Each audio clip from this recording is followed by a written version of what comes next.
Shavua Tova Gutvach, as you may or may not know, the 19th of Kislev, the holiday when we celebrate the first Rebbe's redemption from jail, takes place this week. So I want to share a fairly amazing story that took place with the Alter Rebbe, Rabbi Shneir Zalman. One of his Chassidim, whose name I believe was Rav Shmuel, wanted to print many Jewish books. He wanted Siddurim and Chumashim and works of Chassidus. And in order to do that, you needed to have a permit from the government. Not surprisingly, the government was institutionally anti-Semitic, and the Minister of Education, who was in charge of granting such permits, was known to be a terrible anti-Semite. So this Rav Shmuel came to the Alter Rebbe to ask him for a bracha and for advice. How could he go about getting this permit? Now, he wasn't planning to get rich by opening up a printing house, but he was hoping to fill a need. The lack of books, Jewish books in Russia was terrible. So he came to the Alter Rebbe, knowing that in St. Petersburg is where the government is, and that's where the minister is, and he asked the Rebbe for his advice. So the Rebbe said as follows: you should go to the city of Vilna, and there's a Melamed there whose name is Rabbi Yisrael. You should go and find him and ask him to help you in Vilna with the permit. Being a chassid, he didn't ask questions. He couldn't understand why is the Rebbe sending him to Vilna, which is totally not near St. Petersburg, and why is he sending him to a Melamed? How's that going to help him deal with an anti-Semitic minister of education in St. Petersburg? But being a chassid, he traveled to Vilna, and he was able to track down this Rabbi Yisrael. So he approaches him and says, Rabbi Yisrael, would you please join me in making an effort to get this permit from the Minister of Education?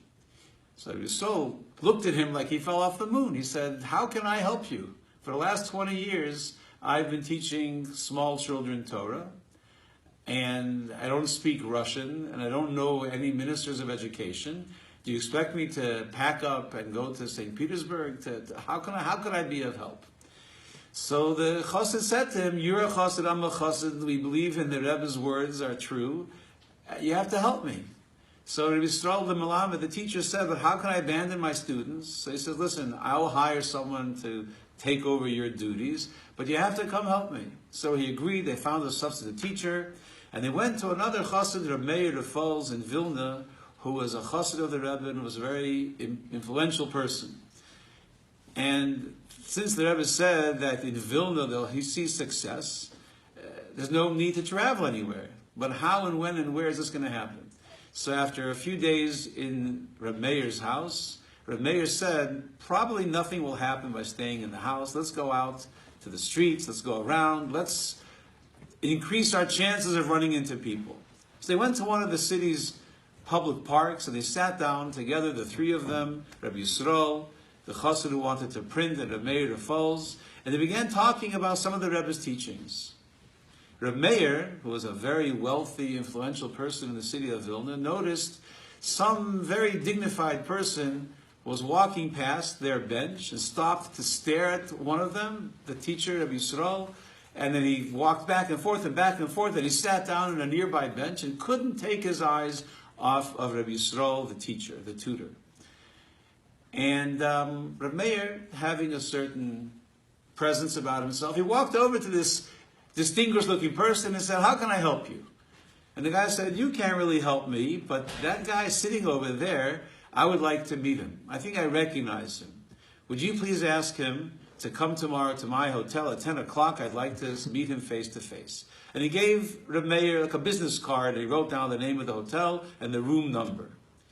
So and then he leaves. So the mayor gives this to Rabbi Yisrael, and he says, did you notice? He says, how would I know such a fancy person?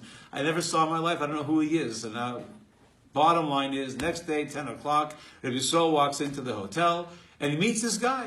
And the guy looks at him and says, do you recognize me? And Rabbi Yisrael says, no, I have no clue. So he says, you come from this and this city. I think he said, you come from the city of Shklov. And he said, true, I grew up there, but after I married, I left Shklov and I came to Vilna, and I've been teaching for 20 years in the city of Vilna. He says, do you remember in Shklov there was a child, a Jewish child? Unfortunately, he was orphaned. And unfortunately, he kind of ran wild and became a very, very big troublemaker.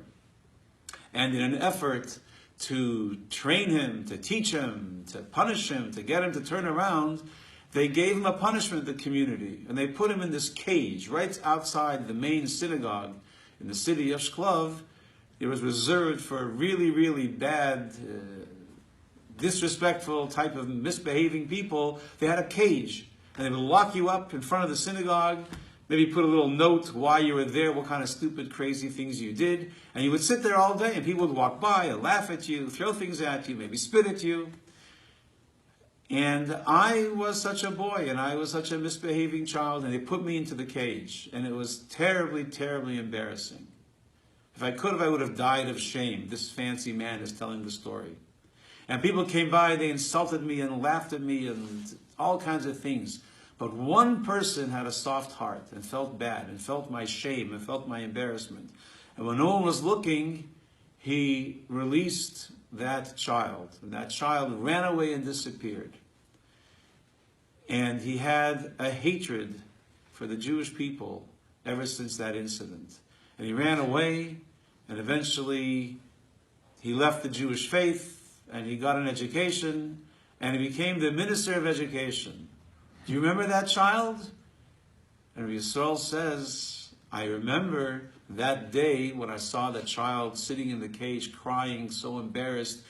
I remember feeling my heart break for him, and I opened up the cage door and let him out. Yes, I remember doing that. But what's that got to do with you? And the man says, that's me. I am that child.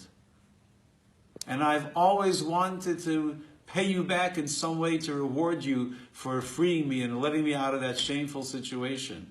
And I prayed that God should somehow make things happen that I could run into you again. And now, I was walking in the park yesterday, and I saw you, and I instantly recognized you. And I want to reward you. So let me tell you something. Let me tell you how I came to be in the park sitting on the bench for you to see me. I have a friend who needs a permit to open up a Jewish printing press. And he needs you, the Minister of Education, to sign off on it.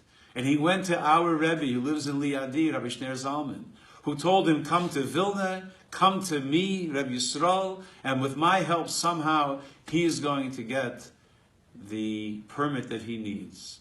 So if you think it was divine providence that you walked in the park and saw me, it's a bigger divine providence than you're even aware of. I was only in the park because my Rebbe told me to go there.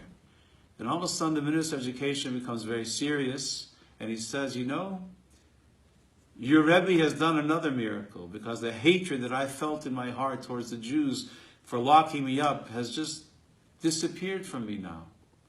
So have your friend be in touch with me, and I will certainly grant him the permit that he's asking for. But I want to do something for you. And he pulled out his checkbook, and he gave him a check for 2,000 rubles as a reward for that. So, bottom line is, Hashem runs the world in an amazing way. And with the guidance of our Rebbe, we know perhaps where to be and when to be. And it's up to us to do what we have to do when we're there. Every step of our lives, keep our hearts and our eyes and our ears awake with a good heart, and act. Do something good for another person. Have a great week.